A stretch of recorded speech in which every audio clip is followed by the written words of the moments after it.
Assalamualaikum warahmatullahi wabarakatuh. Selamat datang di podcast Mandua Kota Malang, inspirasi pendidikan Indonesia. Mandua Kota Malang, juara prima.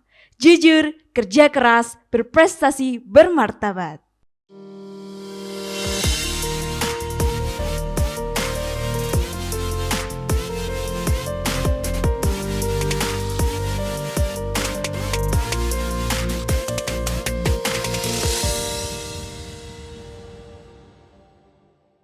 Kembali lagi bersama saya, Naila Humairo dari kelas 12 Agama yang hari ini akan memandu jalannya podcast spesial Ramadan. Oke, baiklah. Tak terasa kita telah sampai di penghujung Ramadan, tentunya banyak sekali yang berburu malam Lailatul Qadar. Tapi sebelum itu, marilah kita perkenalkan dulu bintang tamu kita pada hari ini. Selamat datang Ustadz. Selamat datang juga. Monggo bisa memperkenalkan diri Ustadz. Nama lengkap saya Muhammad Irsyadul Ibad dan saya di Mandua Kota Malang ini selaku guru mapel fikih dan juga usul fikih. Baik, alhamdulillah hari ini kita bisa bertemu di ruang podcast Ustadz. Dan ini Ustadz, di akhir-akhir Ramadan ini banyak sekali teman-teman ini yang berburu malam Lailatul Qadar Ustadz.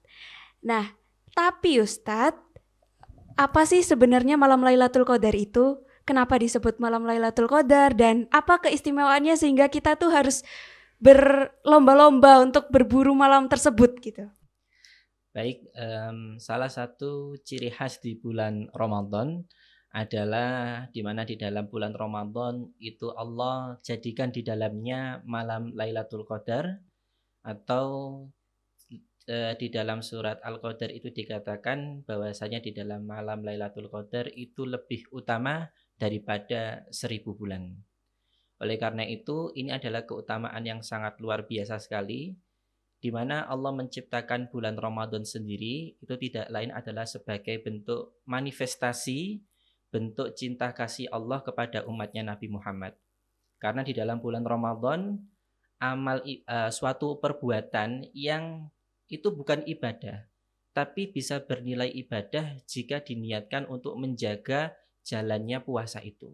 Sebagaimana di dalam sebuah hadis sangat masyhur sekali dikatakan naumus shaim ibadah, tidurnya orang puasa itu ibadah. Padahal ya namanya tidur itu bukan suatu ibadah yang formal, tetapi ia bisa bernilai pahala karena sebagai tujuan untuk menjaga puasa orang itu sendiri. Oleh karena itu, apalagi amalan yang sunnah, apalagi amalan yang wajib, itu tentunya sangat luar biasa sekali pahalanya. Dan juga di antara keutamaan di bulan Ramadan yaitu Allah ciptakan namanya Lailatul Qadar. Kalau ada pertanyaan apa sih malam Lailatul Qadar itu?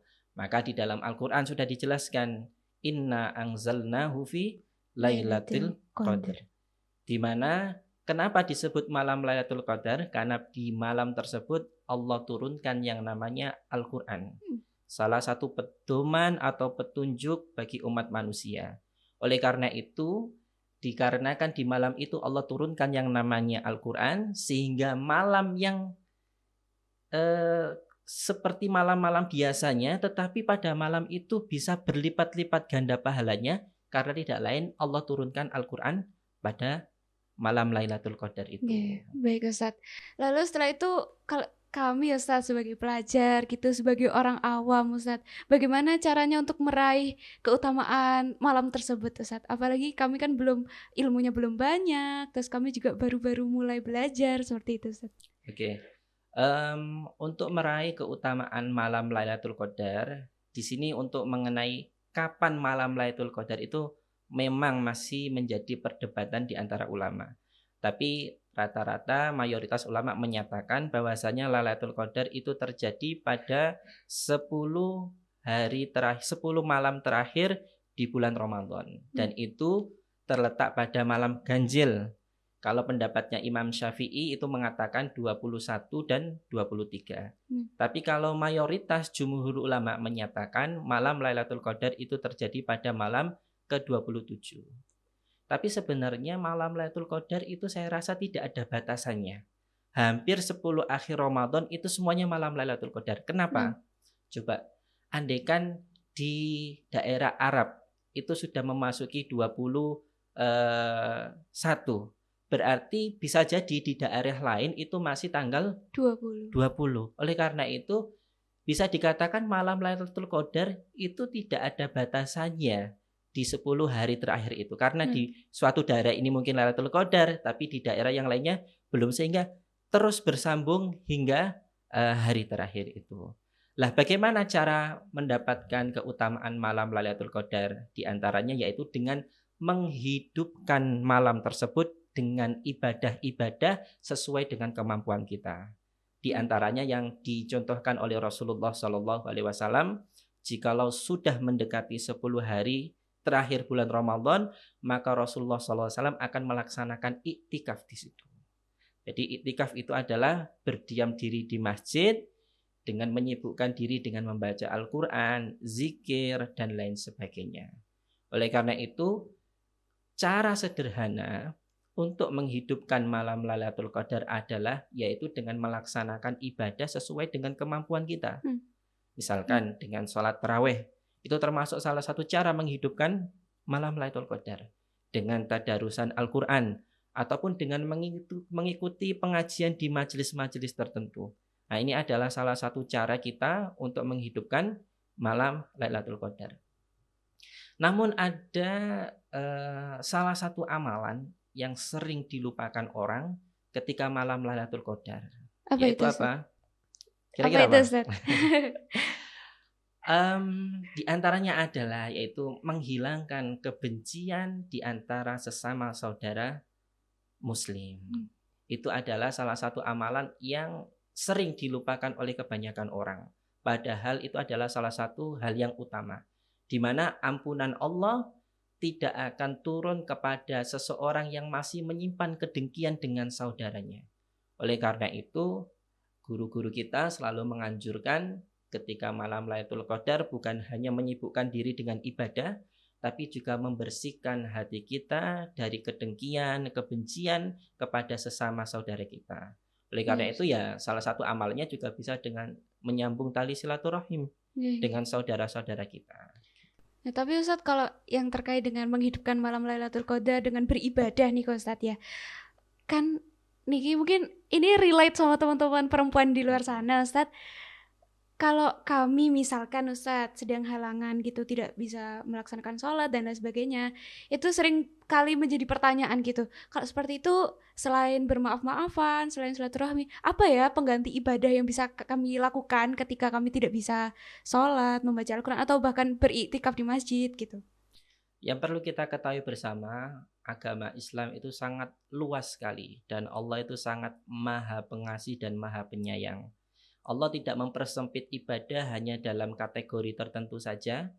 Bahkan ketika seseorang itu tidak bisa menjalankan suatu amalan ibadah dalam keadaan tertentu, maka Allah membukakan pintu-pintu ibadah yang lainnya.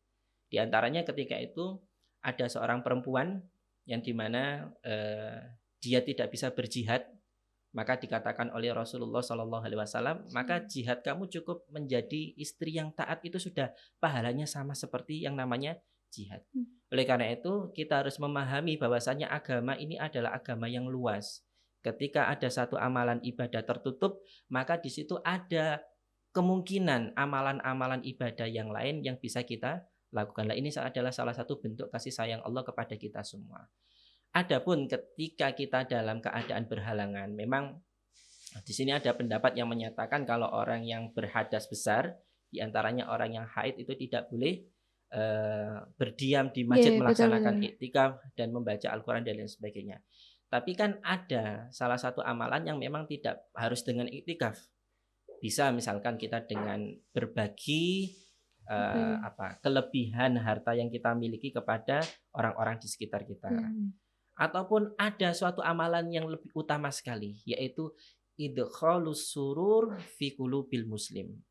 Memasukkan kebahagiaan atau memberikan kebahagiaan kepada saudaranya, itu juga termasuk salah satu amal ibadah yang sangat luar biasa sekali.